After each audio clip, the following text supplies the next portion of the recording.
Bien, ¿me confirman si se puede ver la pantalla, por favor?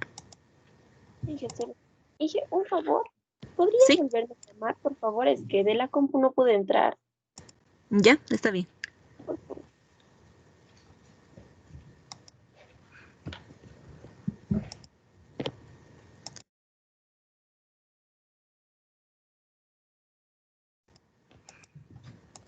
Bien, vamos a empezar con el capítulo 8, titulado Sistema de bombeo neumático en flujo intermitente. En el capítulo 7 nos hemos enfocado en el bombeo neumático en flujo continuo respecto al diseño, ¿no? En este capítulo vamos a hablar un poco más a detalle del flujo intermitente en el bombeo neumático o gas lift y vamos a ver el diseño para un sistema intermitente. Como introducción, recordemos que el sistema gas lift intermitente está aplicado a un 10% de los pozos que cuentan con una instalación gas lift. Y la aplicación que tienen es para pozos que poseen una alta presión de formación y una baja productividad o viceversa. Una alta productividad pero una baja presión de formación. Recordemos que el método gas lift intermitente lo que hace es poder elevar un tapón de líquido hasta la superficie mediante la inyección de gas por debajo de este tapón de líquido, ¿no? A diferencia del método continuo, el método continuo lo que hacía era bajar la densidad. Este es un esquema del método continuo. Se inyectaba gas y este gas se disolvía en el líquido y eso hacía que la densidad baje, la presión en fondo de pozo baje y se pueda producir. En cambio, en el método intermitente no bajamos la densidad del fluido, ¿no? Lo que hacemos es inyectar gas por debajo de un tapón de líquido y este gas permite que este tapón de líquido sea llevado a superficie. Esa es la diferencia, una de las diferencias entre el método continuo y el intermitente.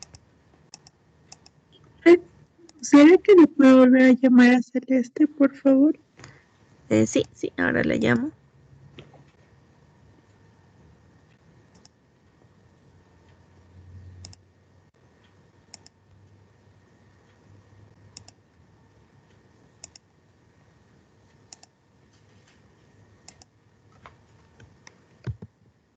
Bien. También en el método intermitente lo que nosotros teníamos era un sistema de inyección en un solo punto y habíamos visto que existe la inyección en múltiples puntos, ¿no? En el sistema de inyección en un solo punto, ¿qué es lo que sucedía? Se esperaba que el tapón de líquido se acumule en fondo, teniendo en superficie la inyección de gas cerrada y también la válvula gas lift de operación cerrada, permite que el tapón de líquido se pueda acumular en la tubería de producción. Esto va a tener también, el sistema va a contar con una válvula fija en fondo. Y cuando este tapón de líquido se acumule, esta válvula fija va a estar abierta. En la siguiente etapa, la válvula fija se encuentra cerrada, como se puede ver, vamos a ampliar la imagen. En la primera etapa, la válvula está abierta y permite la acumulación de líquido. En la siguiente etapa, esta válvula fija va a cerrarse y va a comenzar la inyección de gas a la válvula operadora. Esta válvula se va a abrir, el gas inyectado va a poder ingresar a la tubería de producción y elevar el tapón hasta superficie, como vemos en las etapas C y D. En esta siguiente etapa, el tapón está siendo elevado y en la etapa D, el tapón ya llega a superficie. En la siguiente gráfica vemos la inyección en múltiples puntos, ¿no? Esta se utiliza, como habíamos mencionado antes, cuando se tiene una baja presión del gas inyectado. ¿Qué es lo que ocurre en este caso? También se tiene una etapa A en la que se espera que el tapón se acumule. Después de esta etapa vamos a comenzar la inyección por la última válvula, que sería la válvula más cercana a los valeos, y el gas va a comenzar a ser inyectado. El tapón va a ir ascendiendo y cuando el tapón pase la segunda válvula, esta segunda válvula se abre, permitiendo la inyección de gas a través de dos puntos o a través de dos válvulas. Una vez que el tapón siga ascendiendo, pasa por la siguiente válvula y la tercera válvula también va a abrir, permitiendo que el gas sea inyectado a través de tres válvulas. y el tapón va a ascender finalmente hasta superficie.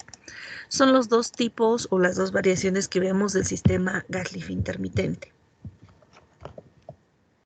Vamos a ver ahora en qué consiste el ciclo intermitente.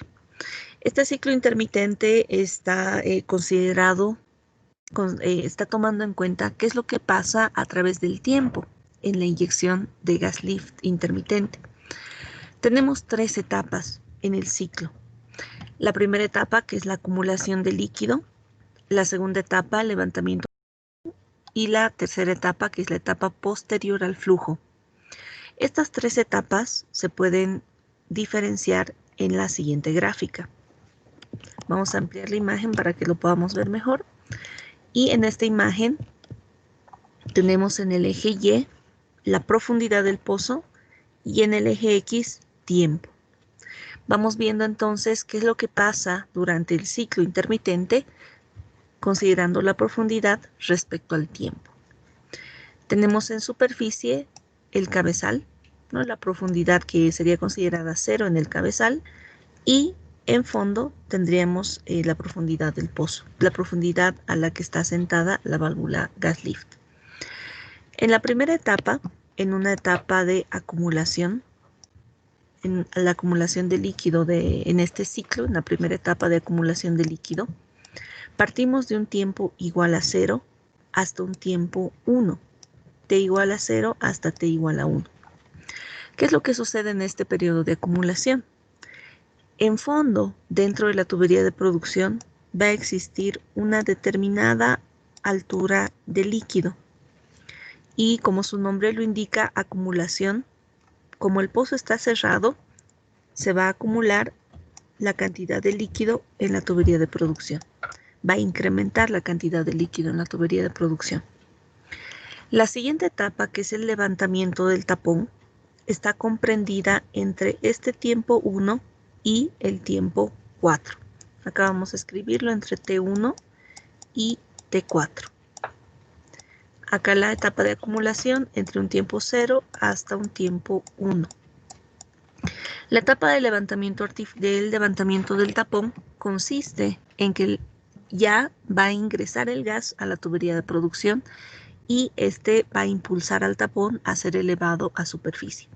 Acá vemos que el tapón se encuentra en fondo y a medida que pasa el tiempo, el tapón va ascendiendo a través de la tubería de producción. Algo que es importante diferenciar en esta etapa de levantamiento del tapón, o en inglés slack lifting period, es que este tapón tiene una mayor altura cuando está en fondo, pero cuando llega a superficie, la altura del tapón disminuye. Lo vamos a ver a más detalle en las siguientes diapositivas.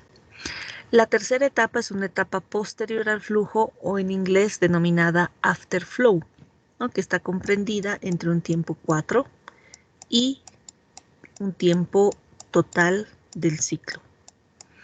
En esta etapa after flow ya el tapón habrá llegado a superficie, pero tiene una característica específica que la vamos a mencionar en las siguientes diapositivas.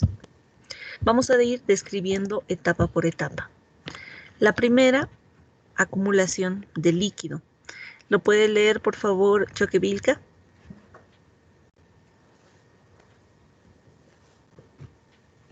Está bien, ciclo intermitente, acumulación de líquido. Comienza tan pronto abre la válvula fija, incrementando el nivel del líquido gradualmente y alcanzar el nivel estático de fluido que corresponde a la presión estática de fondo, SBHP. Gracias. Tenemos entonces que esta etapa de acumulación de líquido comienza tan pronto la válvula fija abre. Y esto permite que el líquido se vaya acumulando en la tubería de producción. Comienza tan pronto esta válvula fija abre para permitir el ingreso de líquido a la tubería de producción y la acumulación de este líquido, ¿no? Comienza tan pronto abre la válvula fija, incrementando el nivel de líquido gradualmente y alcanzará el nivel estático de fluido que corresponde a la presión estática de fondo. Este nivel o esta cantidad de líquido que se vaya acumulando va a generar una presión en fondo. Como está en condiciones estáticas, como el fluido no se está moviendo, va a generar una presión estática en fondo. Y esta presión depende de la altura del líquido que se vaya a obtener, ¿no? Recordemos la fórmula de la presión hidrostática. ¿Cuál es la fórmula de la presión hidrostática? 0,052 por la densidad La del fluido densidad por el por el TBD. TD. Sí, correcto. La densidad por la profundidad vertical verdadera, en este caso lo estamos considerando como altura, que es la altura de la columna de líquido que exista, y esto va a generar una presión en fondo, ¿no? Una vez se alcanza una determinada presión, recién va a empezar la siguiente etapa, que es la apertura de la válvula de operación. Entonces, son 3 etapas. La etapa de acumulación de líquido comienza cuando se abre la válvula fija, ¿no? Y permite que el líquido se vaya acumulando en la tubería de producción. La siguiente etapa es la etapa de levantamiento del tapón. ¿Podemos leerlo, por favor, Laura? Laura Quispe. Levantamiento. No puedo ver, Inge. Levantamiento del tapón. Comienza cuando se abre la válvula de operación hasta que el tapón de líquido se mueve por completo por la tubería T4. Fases. A. El tapón se acelera. B. Ascenso a velocidad constante. C. El tapón ingresa a la línea de flujo en superficie.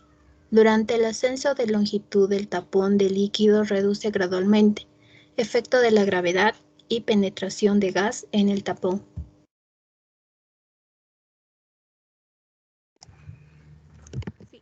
En esta etapa de levantamiento del tapón, como hemos visto en la gráfica, comienza en un tiempo igual a 1 cuando la válvula de operación, es decir, la válvula gas lift que está más cerca a los valeos, abre.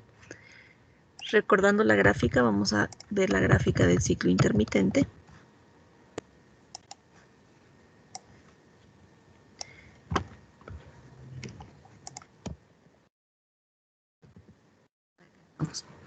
Comienza cuando se abre la válvula de operación, ¿no? Cuando esta válvula gas lift abre, hasta que el tapón de líquido se mueve por completo por la tubería.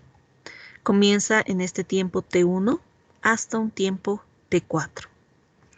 Esta etapa de levantamiento del tapón cuenta con 3 fases.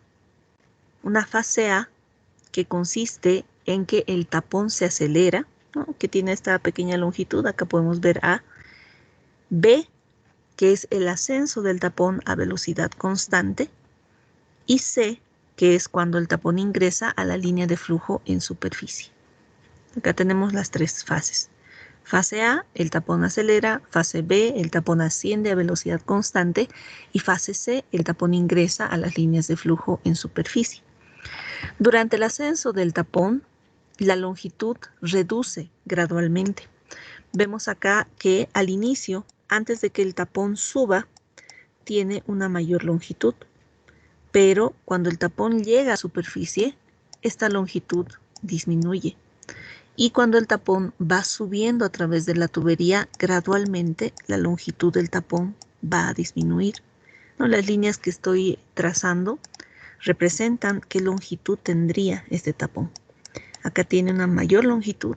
Mientras va ascendiendo, su longitud reduce, y mientras continúa ascendiendo, la longitud va a disminuir. ¿Por qué ocurre esto? ¿Por qué disminuye la longitud del tapón? Esto ocurre debido al efecto de la gravedad y la penetración del gas en el tapón.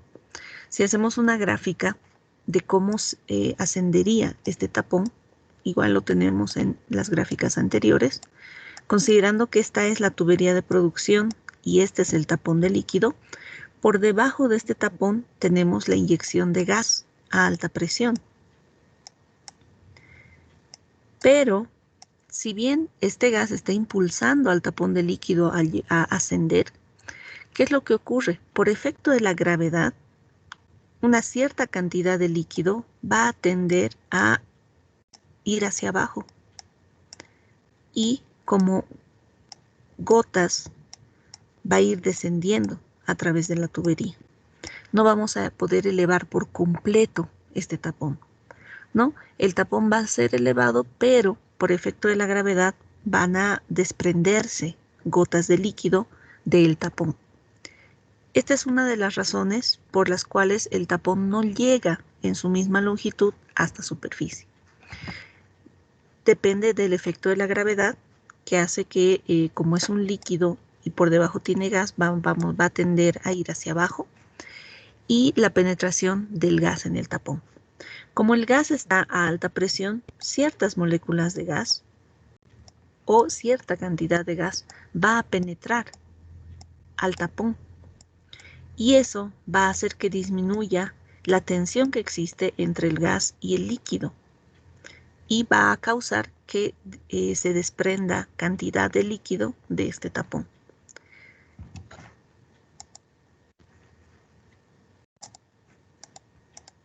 Y la siguiente etapa, que es la etapa afterflow o posterior al flujo. ¿Podemos leerlo, por favor, Espinosa?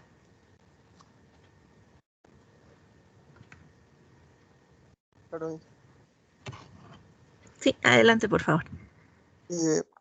Posterior al flujo. Cuando la cola del tapón de líquido deja el cabezal, la tubería contiene gas a alta presión con gotas de líquido, que incrementa y eleva las gotas de líquido y parte del líquido de la pared de la tubería. Gracias. Veamos nuevamente la imagen que hemos mencionado. El tapón va a desprender gotas de líquido. Cuando este tapón llegue a superficie, ¿qué es lo que va a quedar en la tubería? En la tubería va a quedar gas y van a quedar todavía gotas de líquido. En esta etapa posterior al flujo o afterflow se recupera una cierta porción de las gotas de líquido que se han desprendido y que han quedado en la tubería de producción. En esta etapa afterflow, entonces, consiste en que el tapón ya ha llegado a superficie y en la tubería solo va a quedar gas con gotas de líquido que se han desprendido de ese tapón. En la etapa afterflow se recupera una cierta cantidad de líquido de estas gotas que se han desprendido, es decir, el gas, que todavía tiene una presión elevada, puede impulsar y elevar a estas gotas de líquido hasta superficie. Esa es la etapa afterflow. De acuerdo a la bibliografía, indica que esta etapa afterflow o en esta etapa de posterior al flujo se puede recuperar una mayor cantidad de líquido que en las etapas anteriores, ¿no? Que en la etapa anterior en este caso. En la etapa afterflow recuperamos más líquido que en la etapa de levantamiento del tapón.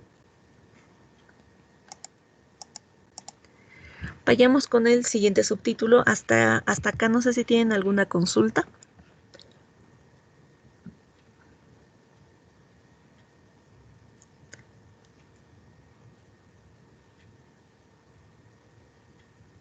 No.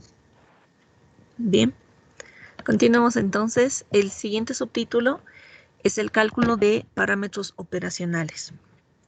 Entre estos parámetros operacionales, lo que vamos a ver, además de las presiones de apertura y cierre de válvulas que ya se han visto en el capítulo anterior, en este caso vamos a tratar de analizar la relación de presiones entre la presión de inyección y presión de producción, la cantidad de fluido que vamos a producir, la cantidad de gas que se necesita inyectar, entre otros parámetros. Los parámetros operacionales hacen referencia a presiones, temperaturas, caudales, flujos, no solamente en el sistema gas lift, ¿no? Sino en general. Parámetros operacionales hacen referencia a parámetros que nos permitan tener un registro y un control de lo que está sucediendo durante un proceso. Como les mencionaba, presiones, temperaturas, caudales son parámetros operacionales típicos. En este caso vamos a hablar de los siguientes parámetros. Como un primer parámetro tenemos la caída de líquido. Como ya habíamos mencionado, el tapón de líquido que va a existir en la tubería de producción no se va a recuperar por completo. Va a haber cierta cantidad de líquido que se va a desprender de ese tapón. Esto, repito, por el efecto de la gravedad y porque el gas que se está inyectando penetra el tapón y reduce la tensión que va a existir, y eso hace que se genere la caída de líquido. ¿Podemos leer la diapositiva, por favor, Alanoca?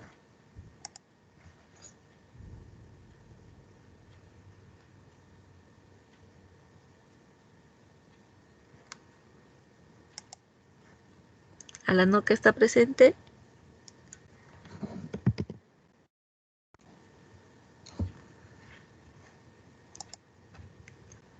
Inta.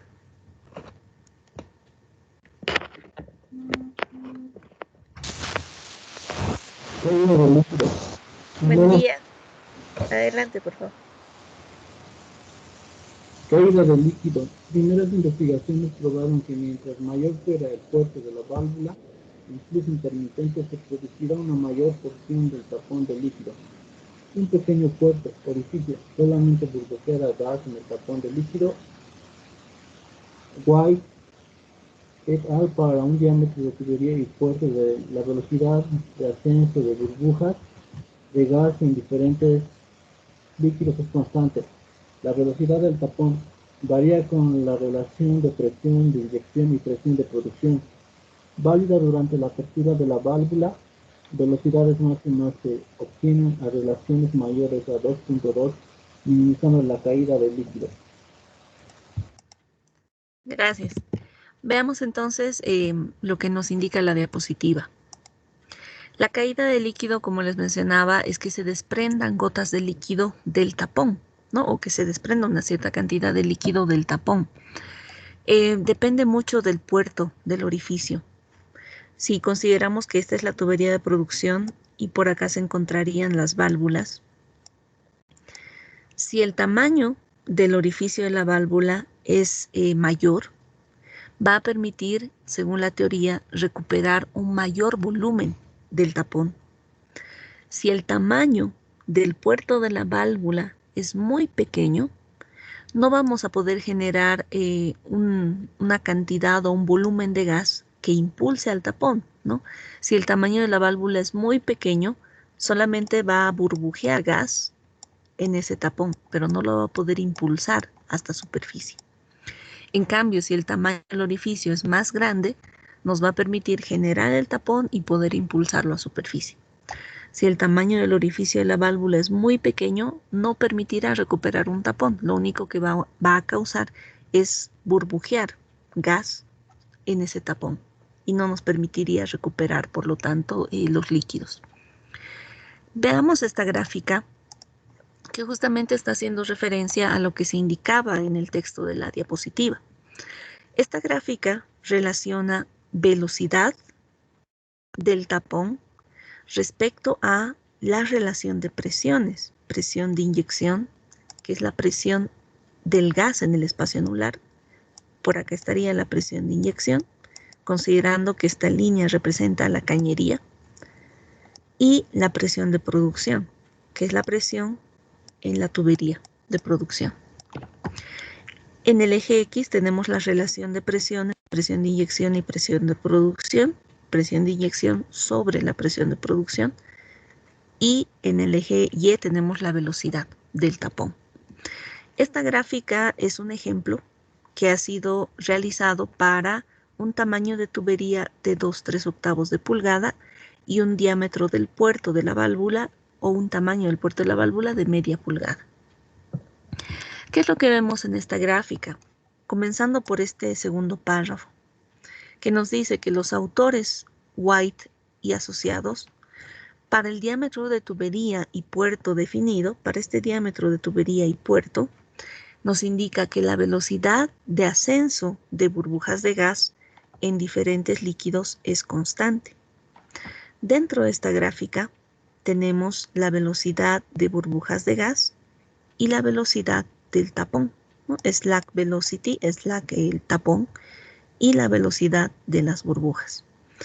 Este segundo párrafo hace referencia a esta sección de la gráfica, velocidad de las burbujas. Como se mencionaba anteriormente, si el puerto de la válvula es muy pequeño, solamente va a poder burbujear gas en el tapón de líquido y no así impulsarlo. En esta parte de la gráfica se están comparando tres tipos de fluido: agua dulce, agua salada y petróleo.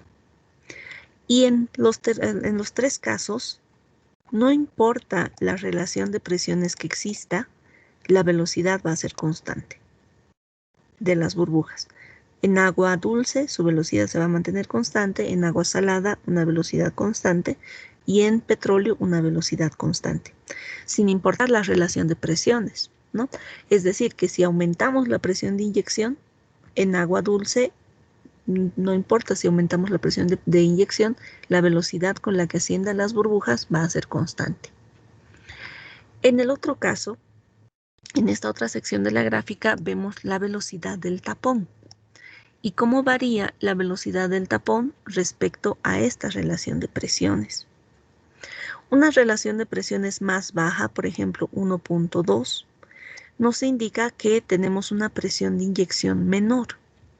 Y una relación de presiones más alta, por ejemplo 2, nos indica que la presión de inyección es mayor, ¿no? En este caso, si tuviéramos 2 como una relación de presión de inyección sobre la presión de producción, nos estaría indicando que la presión de inyección es el doble de la presión de producción. Con una relación de presiones, entonces, si tenemos una presión de inyección baja, la velocidad del tapón también va a ser más baja. Si la presión de inyección fuera baja, ¿no? Considerando que esta relación generaría un valor de 1.2, la velocidad estaría aproximadamente alrededor de 9 pies sobre segundo para el fluido de petróleo. Si aumenta la presión de inyección, si fuera el doble de la presión de producción, para petróleo la velocidad del fluido también aumenta, la velocidad del tapón también aumenta. Llegaría aproximadamente a unos 23 pies sobre segundo, ¿no? Como un ejemplo. Y esta velocidad del tapón en esta gráfica se la tiene para tres fluidos, para agua dulce, agua salada y para petróleo. ¿Qué es lo que nos indica esta gráfica? Nos está indicando que para el tapón, mientras mayor sea la presión de inyección, mayor va a ser la velocidad del tapón. Mientras mayor presión de gas tengamos, el tapón va a subir más rápido. Y mientras menor sea la presión de inyección, el tapón va a subir más lento. Acá tenemos una relación de 1. ¿Qué significa? Si fuera 1, la relación entre presión de inyección y presión de producción.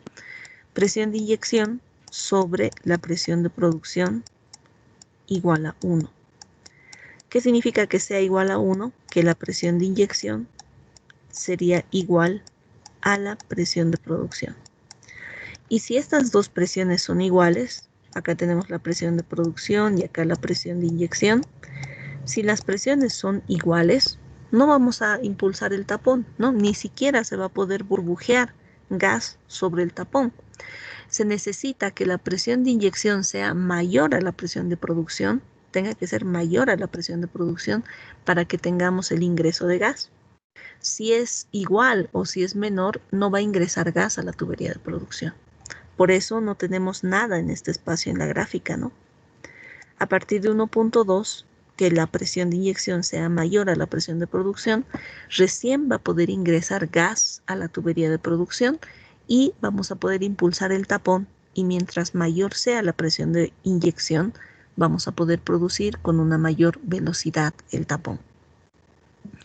Vemos en este caso, nos dice la velocidad del tapón varía con relación a la presión de inyección y presión de producción, válida durante la apertura de la válvula. Velocidades máximas se obtienen a relaciones mayores a 2.2, minimizando la caída del líquido. ¿Cuál es la ventaja de que tengamos una mayor velocidad? Si tenemos una mayor velocidad, la cantidad de líquido perdida o la caída de líquido se disminuye. En este caso nos dice que si tenemos relaciones de presión de inyección y presión de producción mayores a 2.2, maximizamos la velocidad. Llegamos a una velocidad máxima del tapón. Y esto minimiza la cantidad de líquido que se vaya a desprender de este tapón. ¿Alguna consulta sobre esta diapositiva?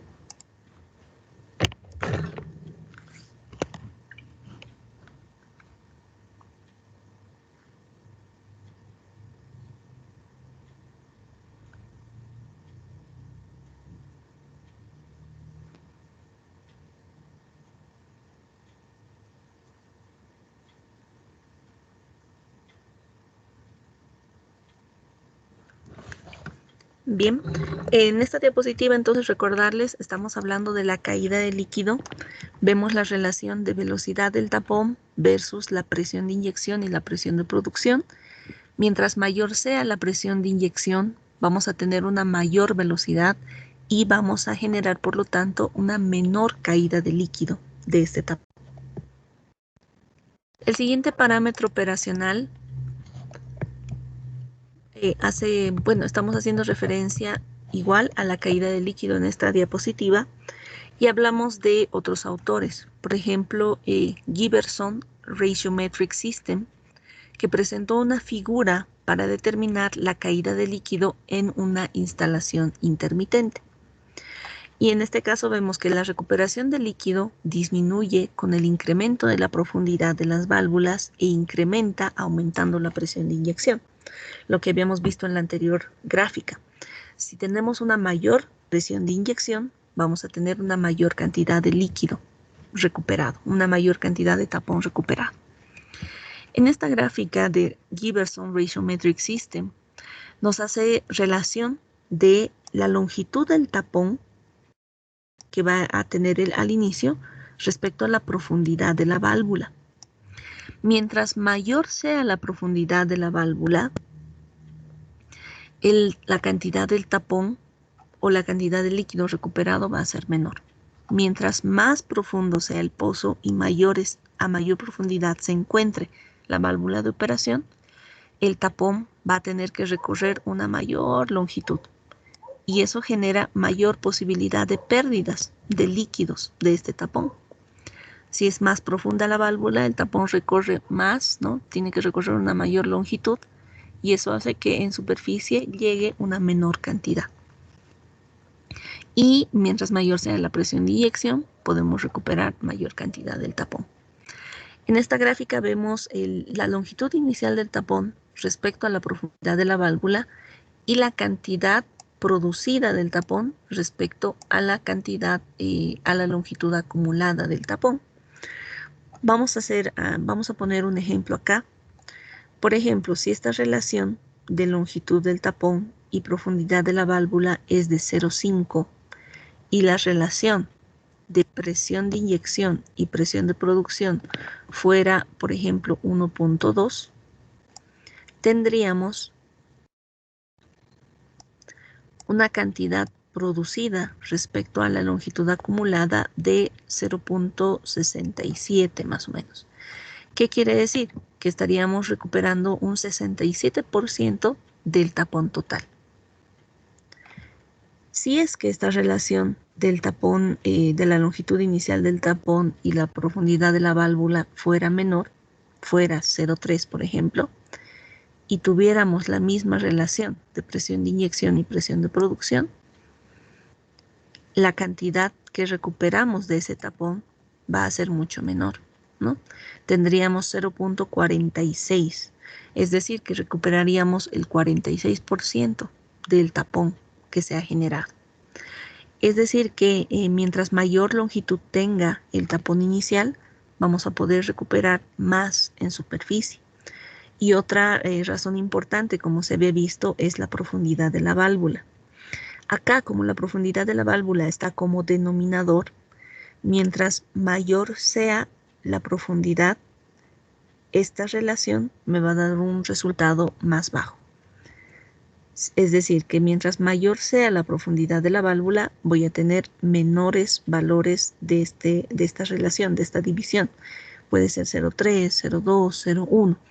a mayor profundidad de la válvula, voy a recuperar menos cantidad del tapón.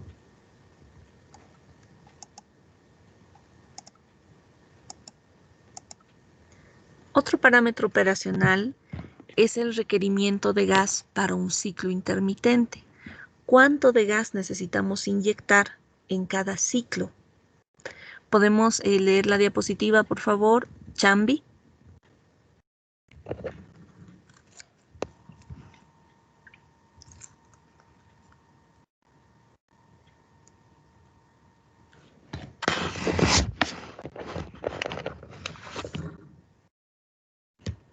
De los requerimientos, ingeniera.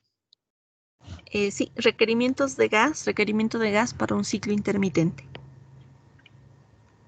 Cuando termina un ciclo, la válvula de operación cierra antes que el tapón líquido ingrese a la línea de flujo superficial, quedando gas en la tubería cuya presión decae a la presión del separador antes de iniciar un nuevo ciclo.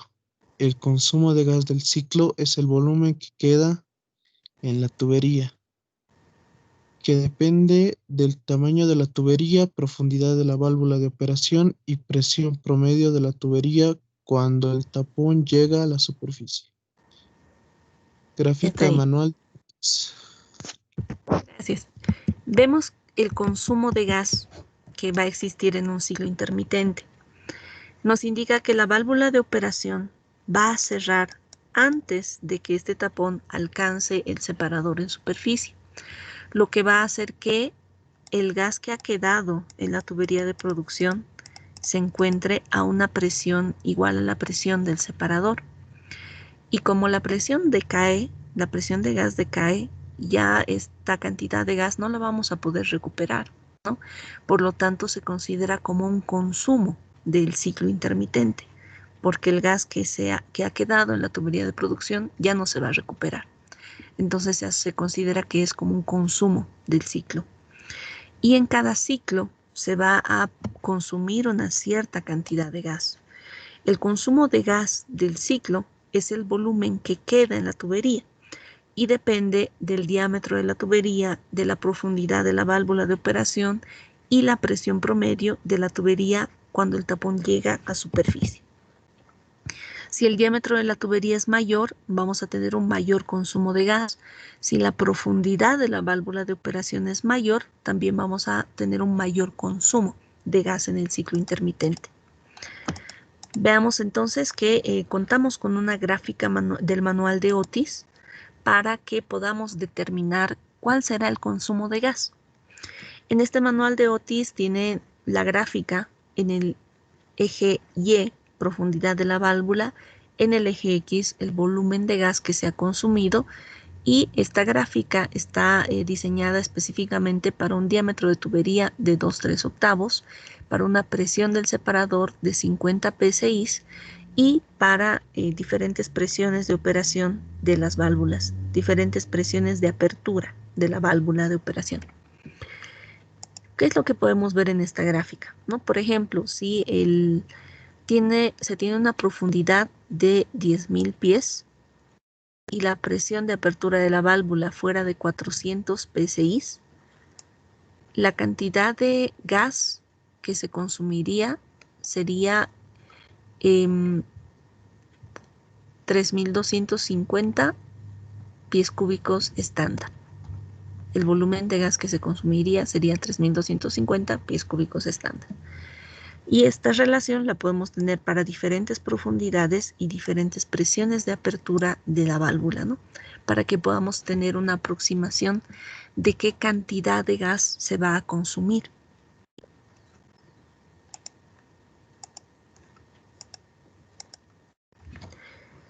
Se tienen también algunas reglas que nos van a ayudar a estimar estas cantidades, tanto de cantidad de gas que se va a inyectar, cantidad de líquido que se va a producir, entre otros parámetros operacionales. Estas reglas se denominan rule of thumbs, ¿no? Que son las reglas de pulgares, que no solamente son para este tema o para el sistema gas lift, sino estas reglas rule of thumbs se las utilizan en general en cualquier área, en cualquier industria. Los rule of thumb son reglas que se han obtenido de manera empírica, ¿no? Producto de la experiencia se ha podido conocer ciertos parámetros, ciertos rangos en los que va a operar cualquier sistema, cualquier proceso. Estas rule of thumbs, como les mencionaba, existen para todas las áreas. Dentro de la misma industria petrolera o dentro de otra industria existen estas rule of thumbs que son empíricas, producto de la experiencia.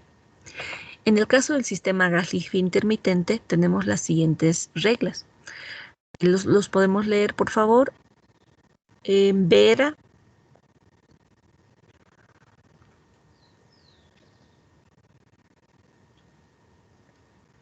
Vera.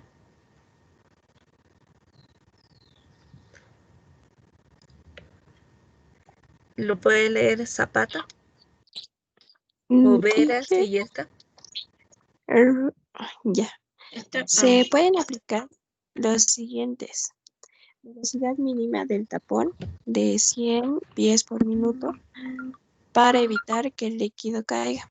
La caída del líquido es aproximadamente de 5 a 7% por cada 100 pies que se eleve el tapón.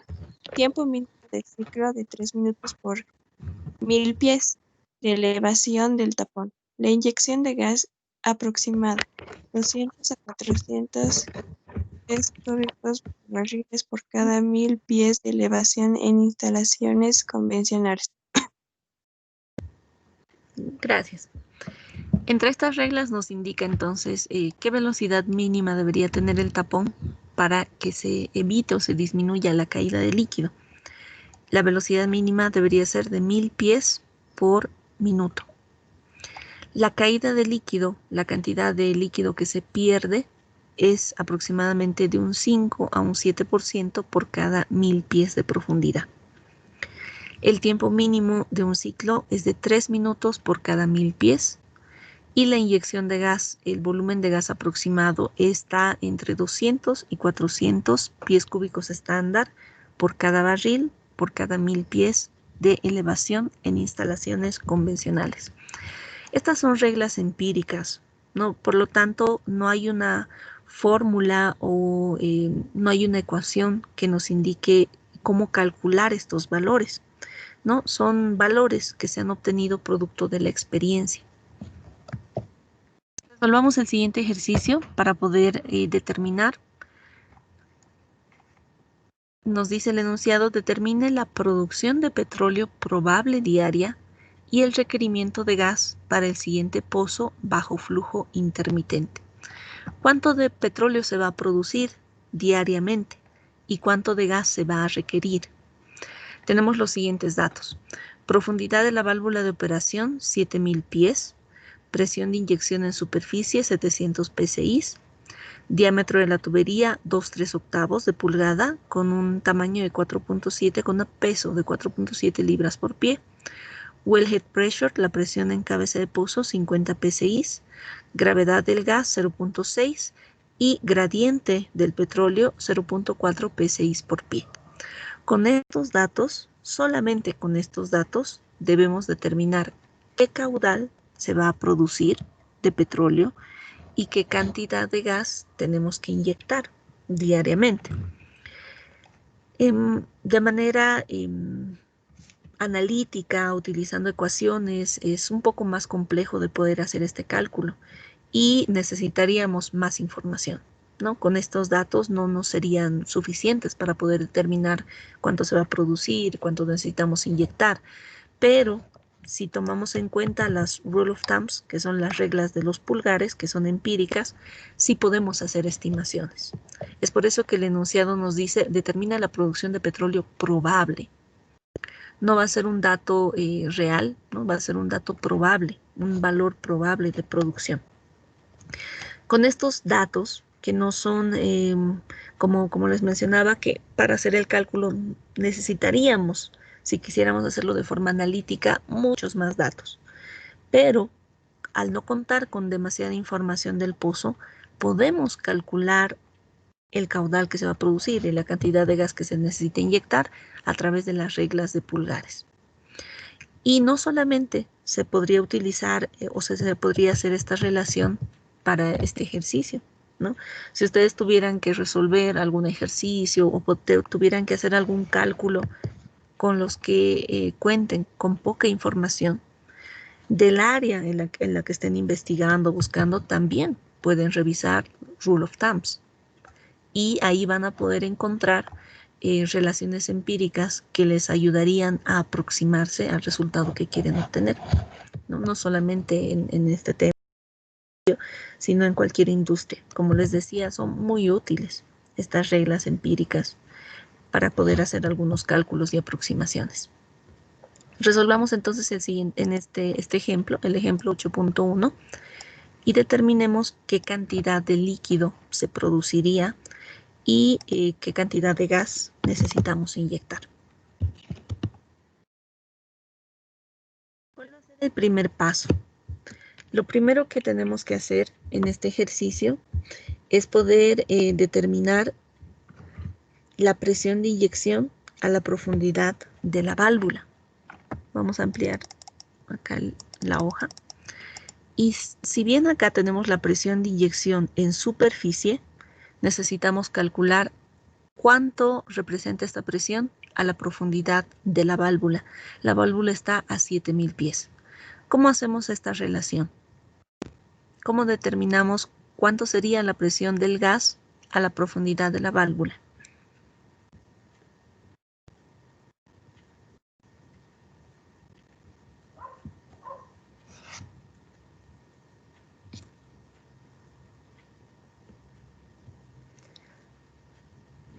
Villarroel, ¿cómo determinamos cuánto sería esta presión a la profundidad de la válvula?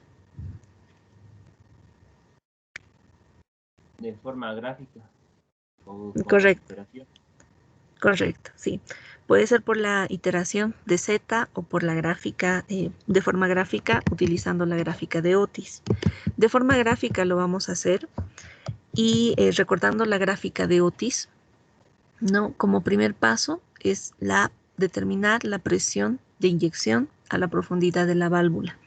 Y esta se puede determinar mediante la gráfica de Otis.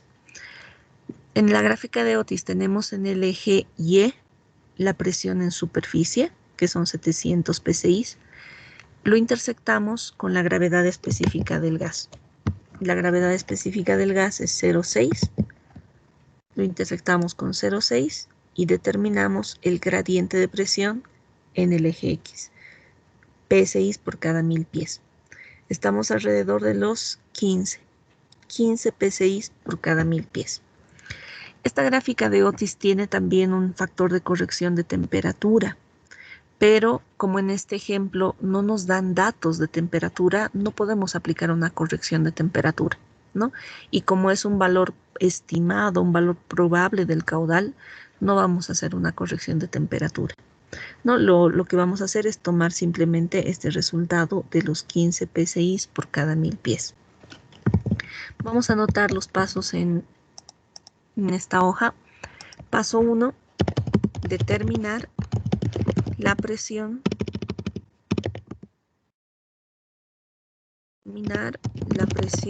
de inyección a la profundidad de la válvula. Leemos el gradiente de la gráfica de Otis, 15 PSI por cada 1000 pies, 15 PSI por cada 1000 pies.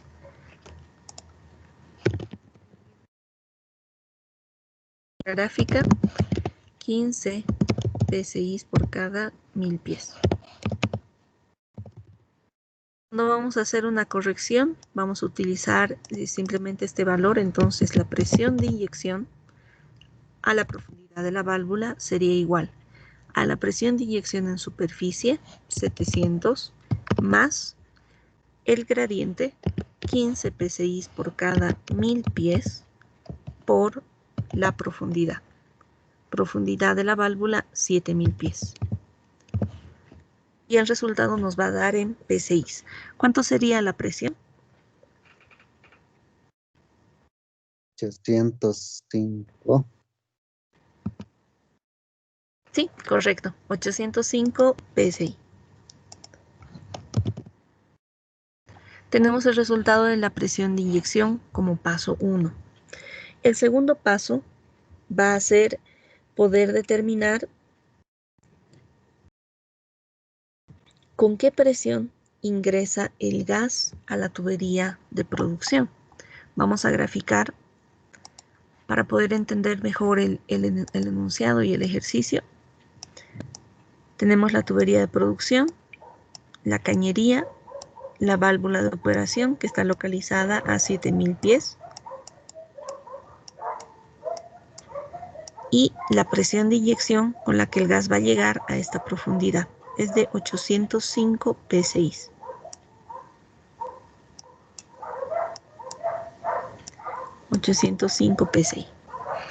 Lo que vamos a hacer como segundo paso es determinar con qué presión va a ingresar el gas a la tubería de producción. Si bien en el espacio anular el gas tiene 805 psi, a la tubería de producción esta presión no va a ser la misma porque porque el mandril y la válvula tienen un diámetro del orificio más pequeño y eso va a generar que exista una caída de presión y la presión con la que el gas ingrese a la tubería va a ser menor. Para poder determinar la presión con la que el gas entra a la tubería de producción, vamos a asumir una caída de presión, ¿no? Esto también como una regla rule of thumb. Vamos a asumir, vamos a ponerlo como paso 2.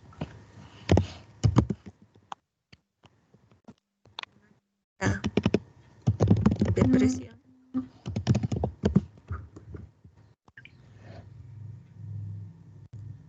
De ingreso gas a la tubería de el 60%.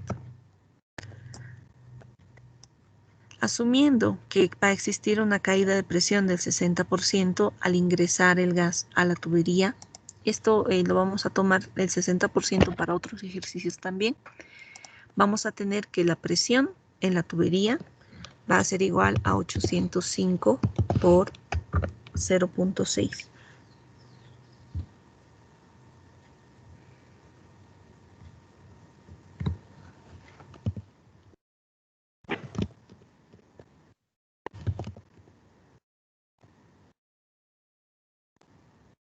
Es decir, que la presión del gas en la tubería de producción sería de 483 psi.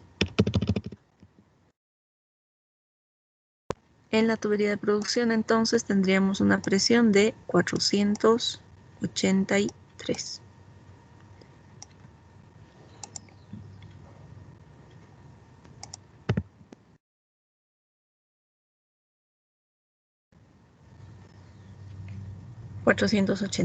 ¿No? Asumiendo que la caída de presión en la válvula es del 60%, tendríamos 483 psi en la tubería de producción. El siguiente paso va a ser poder determinar la presión del tapón. ¿A qué presión estará el tapón de líquido? Vamos a ponerlo como paso 3. La presión del tapón.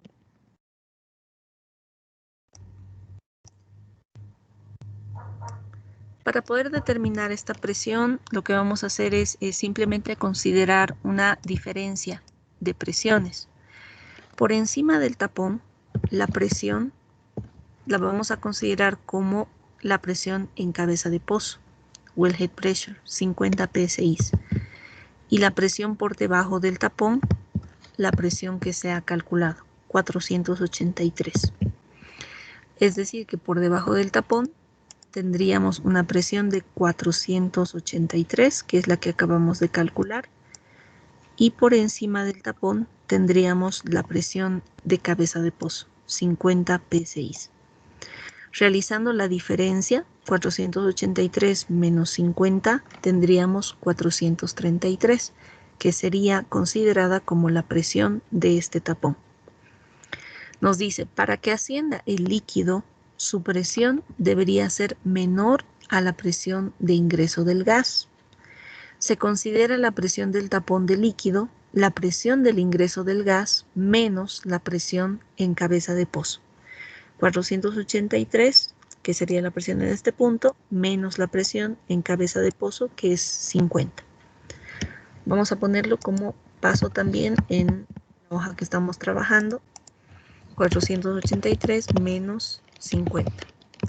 Tendríamos 433 PSI, que sería la presión del tapón. ¿Alguna consulta hasta acá?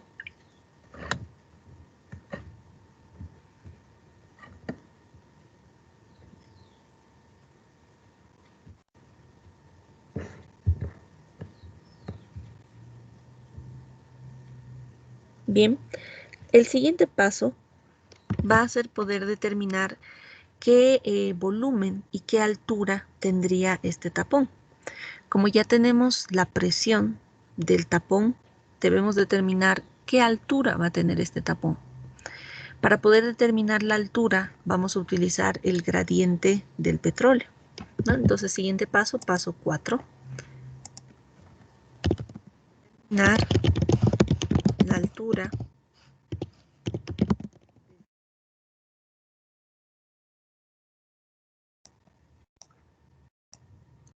Para poder determinar esta altura, vamos a dividir la presión entre el gradiente y vamos a poder tener la altura del tapón. 433 sobre el gradiente de petróleo, que es 0,4 PSI por pie.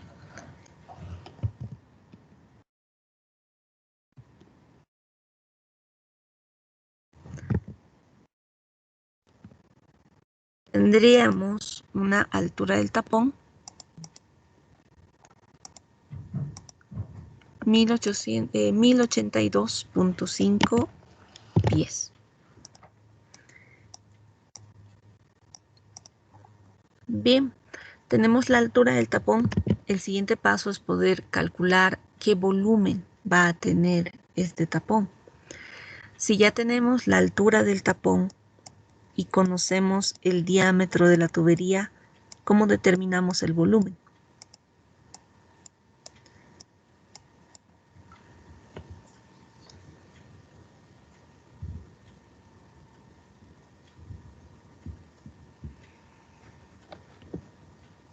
Teniendo la altura del tapón y el diámetro de la tubería, ¿cómo calculamos el volumen?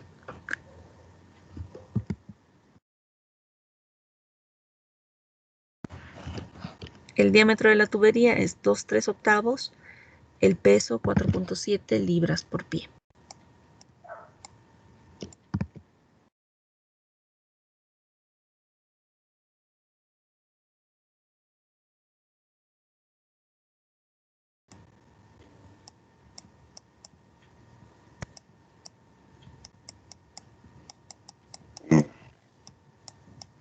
¿Cómo determinaríamos el volumen?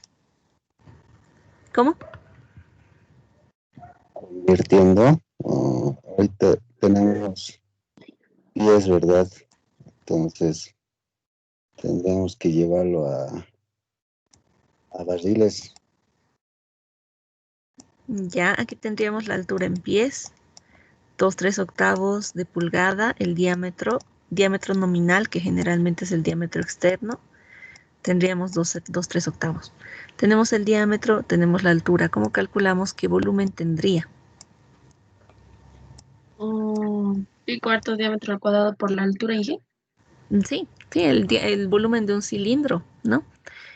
Como este es el diámetro externo, 2/3/8, tendríamos que revisar cuál sería su diámetro interno y después, por la fórmula de un cilindro, calcularíamos el volumen.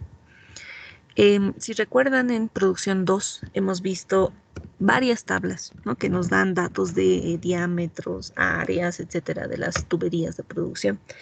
Entonces, por esas tablas podemos determinar cuál sería su diámetro interno, y con el diámetro interno y la profundidad o la altura que tiene este tapón, a través de la fórmula del diámetro de un cilindro o del volumen de un cilindro, tendríamos el volumen del tapón. Ese sería el procedimiento más largo, pero en la industria ya se tienen también tabuladas qué volumen tendrá un determinado diámetro por cada pie. Vamos a ver una de estas tablas que es más sencillo. El procedimiento en general sería calcular el volumen de un cilindro, pero en la industria ya contamos con ciertas tablas que nos hablan de la capacidad de la tubería, es decir, qué volumen puede albergar un diámetro de tubería. Y en este caso tenemos una tubería de 2/3 octavos, la vamos a ver en la tabla, diámetro externo 2/3 octavos, un peso de 4.7 libras por pie, aquí estamos con 4.7 libras por pie, y directamente de la tabla podemos leer qué capacidad tiene este diámetro de tubería de albergar volumen. Nos da este volumen en galones por pie lineal, en pie lineal por galón, tenemos barriles por pie lineal, que en este caso sería la unidad que más nos conviene, ¿no? Nos va a decir qué volumen puede albergar la tubería por cada pie. Nos va a dar unidades de barriles por pie. Como un factor, más o menos, ¿no? Para que podamos determinarlo. 0.00387 barriles por pie, ¿no? Entonces veamos el siguiente paso. Determinar la altura del tapón era el paso 4. Paso 5, determinar el volumen del tapón.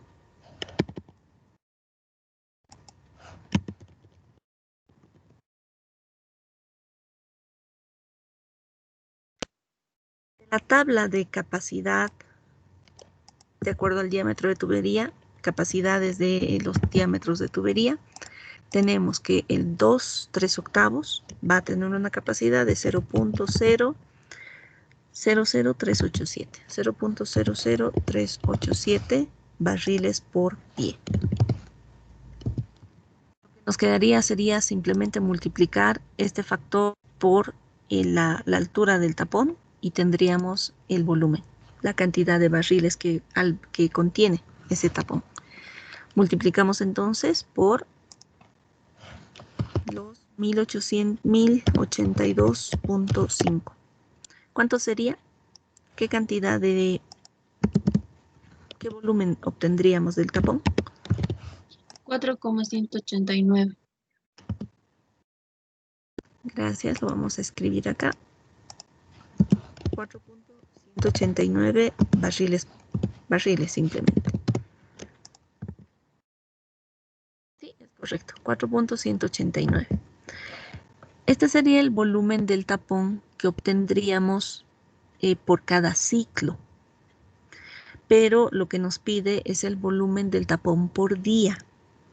Y para esto ya tenemos que utilizar los rule of thumbs, que son las reglas que nos indican, vamos a ir a esta diapositiva, los valores por día, las velocidades por cada pie de profundidad o por cada 1000 pies de profundidad. Vamos a utilizar estas reglas. El volumen del tapón que hemos calculado es el volumen por cada ciclo. Para poder determinar el volumen por día, hay que trabajar con estas reglas, ¿no? Por ejemplo, esta que dice tiempo mínimo de un ciclo es de 3 minutos por cada 1000 pies. Con estas reglas vamos a continuar con los siguientes pasos, que es el siguiente paso. Se debe considerar, una vez que tenemos el volumen de este tapón, la caída del líquido del rule of thumbs, que es de 5 a 7% por cada 1000 pies. Hemos mencionado que de este tapón de líquido que se acumula, no recuperamos el 100%. Van a haber pérdidas del tapón, que pueden estar entre un 5 y un 7% por cada 1000 pies. Considerando esto, de este volumen, vamos a restar el promedio entre 5 y 7, el 6% por cada 1000 pies, por los 7000 pies. Y esto nos va a dar 2.43 barriles. Vamos a escribirlo en el procedimiento que estábamos realizando. Paso 6. Determinar el volumen menos la caída del líquido. Entonces tenemos 4.189 189, el volumen total del tapón, menos el volumen de líquido que se va a perder, 4.189 por el rule of thumb que tenemos acá, que nos indica la caída de líquido es aproximadamente de 5 a 7% por cada 1000 pies. Considerando un promedio sería 6% que se pierde por cada 1000 pies. Como está en porcentaje, vamos a considerar por 0.06 por cada 1000 pies y lo multiplicamos por la profundidad de la válvula del ejercicio, 7000. Con esto tendríamos que solamente podríamos recuperar en superficie 2,43 barriles en cada ciclo. El paso 7 es poder determinar el número de ciclos, qué cantidad de ciclos vamos a tener, ¿no? Y acá la cantidad de ciclos, vamos a ampliar la diapositiva, dice, para determinar el número de ciclos se toma en cuenta la regla que nos indica que se toma 3 minutos por cada 1000 pies de profundidad. El tapón en ascender a través de la tubería toma 3 minutos en tiempo por cada 1000 pies de elevación. Entonces, tomando en cuenta que se tienen 3 minutos por cada 1000 pies y que la profundidad hasta la válvula es de 7000 pies, el ciclo tardaría 21 minutos. Vamos a calcular esto entonces. Paso 7. Determinar el tiempo por cada ciclo. Tomando en cuenta esta regla que nos dice que se toman 3 minutos por cada 1000 pies, tendríamos 3 sobre 1000 por la profundidad que nosotros tenemos, que es 7000 pies. Esto nos indica que cada ciclo tomaría 21 minutos. Tendríamos 21 minutos por cada ciclo. Ahora, ¿cómo calculamos cuántos ciclos se producirían o se tendrían por día? Si cada ciclo dura 21 minutos, en un día, ¿cuántos ciclos tendríamos?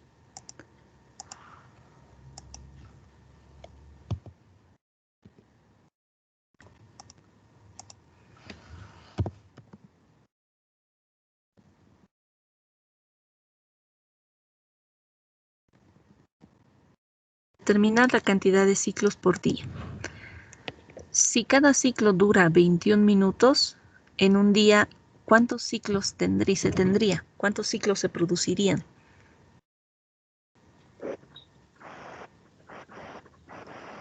Hagamos el cálculo y podemos escribirlo en el chat. El resultado solamente en el chat, por favor. ¿Cuántos ciclos se tendría por día si cada ciclo dura 21 minutos?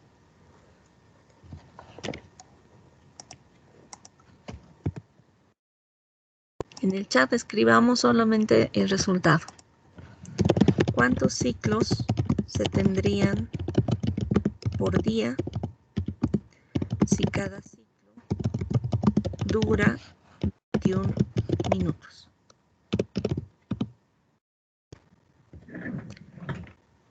¿Está bien? Ya tenemos una respuesta. ¿Con cuántos decimales? Sí, puede ser con decimales, no hay problema. Para el chat no hay problema.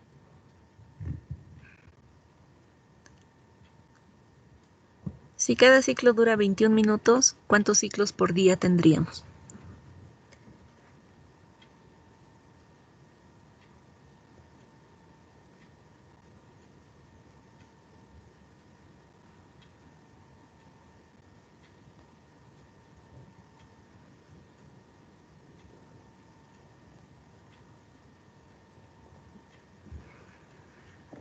Está bien, vamos recibiendo entonces la respuesta. Tenemos 5 respuestas hasta el momento.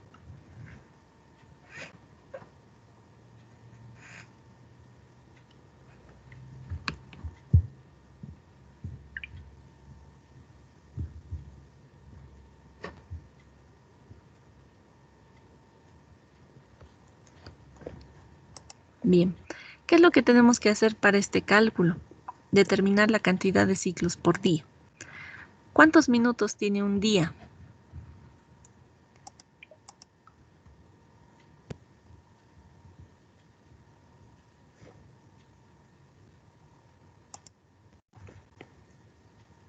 ¿Cuántos minutos tiene un día? 1440. 1440 minutos. Dividido entre, nos dará la cantidad de ciclos. 1440. Un día tiene 1440 minutos, dividido entre 21, tendríamos la cantidad de ciclos, 68.57. Si es que esto lo expresamos o lo redondeamos, sin contar los decimales, tendríamos 69 ciclos. Ese es el paso 8, determinar la cantidad de ciclos. Entonces, tenemos la cantidad de líquido que se produce en cada ciclo por el número de ciclos, nos dará en el paso 9 la cantidad de barriles por día. Determinar la cantidad o el volumen de barriles por día.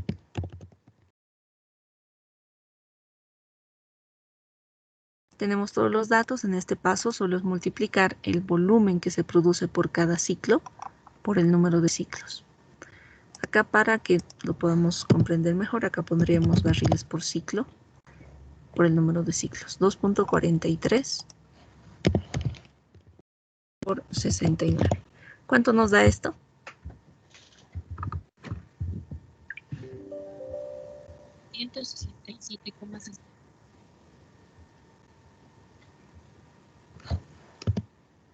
Correcto, 167,67.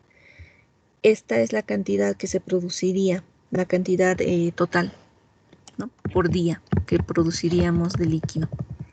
Vamos a verificar acá el resultado, 167,67 barriles por día. En la primera parte nos dice, determina la producción de petróleo probable diaria, ¿no? Probable diaria se produciría 167.67 barriles por día. Y lo siguiente que nos pide es el requerimiento de gas para el pozo. ¿Cuánto de gas se necesitará? Acá vamos a poner en el paso 10, que ya va a ser el último, el requerimiento de gas. Para el requerimiento de gas también utilizaremos el rule of thumb, una de las reglas que hemos mencionado, la inyección de gas aproximada. Está entre 200 y 400 pies cúbicos estándar por cada barril por cada 1000 pies de elevación. Entre 200 y 400 podemos tomar 300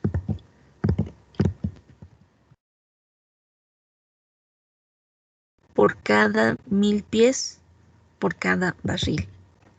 300 por cada 1000 pies y por cada barril. Entonces dividimos 300 entre 1000 por la profundidad y por la cantidad de barriles que se va a producir diariamente, y eso nos va a dar la cantidad de gas que necesitamos inyectar. Tomando en cuenta esta regla, la última, rule of thumb, entre 200 y 400 pies cúbicos estándar por cada barril por cada 1000 pies. Entonces hagamos este cálculo también. Entre 200 y 400 van a ser 300 pies cúbicos estándar por cada 1000 pies de profundidad. Vamos a multiplicarlo por la profundidad, que son 7000 pies, por el número de barriles que se va a producir, 167.67.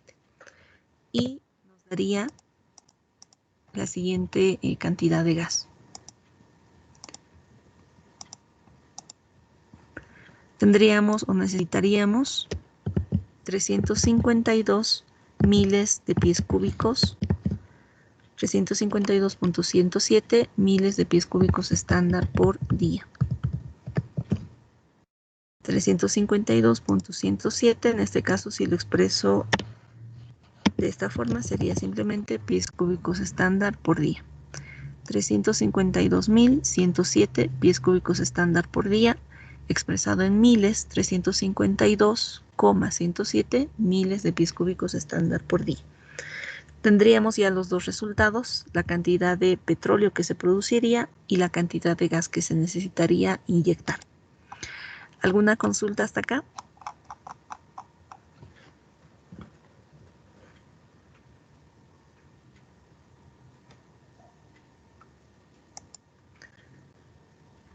Bien, con eso concluimos la clase de hoy.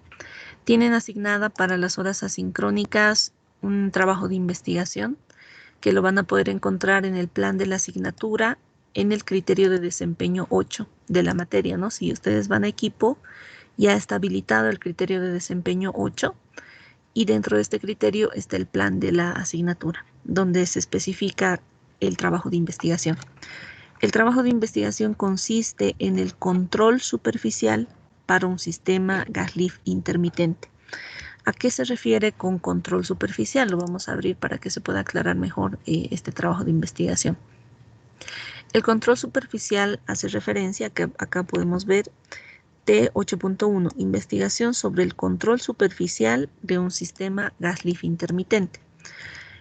Para un sistema gas-lift intermitente, como ustedes ya conocen, el gas se inyecta por tiempos, ¿no? Un tiempo sí, un tiempo no, un tiempo sí, un tiempo no. Y esto requiere un control en superficie. Equipos de control que nosotros hemos visto en una etapa de producción en un pozo fluyente, el choque, por ejemplo, es un equipo de control de flujo. Y a la vez nos ayuda a controlar presiones. En este caso, del control superficial de gas-lift intermitente, no solamente tienen que controlar presiones caudales, sino también el tiempo, ¿no? Como hemos visto, cada ciclo se produce en un determinado tiempo. Entonces, hay equipos de control superficial para gas-lift intermitente que les van a permitir controlar presiones, caudales, tiempos, y eso es lo que se les está solicitando en el trabajo de investigación. ¿Qué equipos se deben utilizar en superficie para poder controlar presión, caudal, tiempo en un sistema gas-lift intermitente? A eso se refiere el trabajo de investigación. Entonces, revisen el plan de la asignatura y van a poder tener el detalle del trabajo. Si no hay más consultas, voy a copiar la asistencia y me despido de ustedes. Que tengan buen día. Inge, por favor. Gracias, ingeniero. Usted también. ¿Podría subir este ejercicio que terminamos? Sí, lo voy a subir. Super. Gracias, Inge. De nada.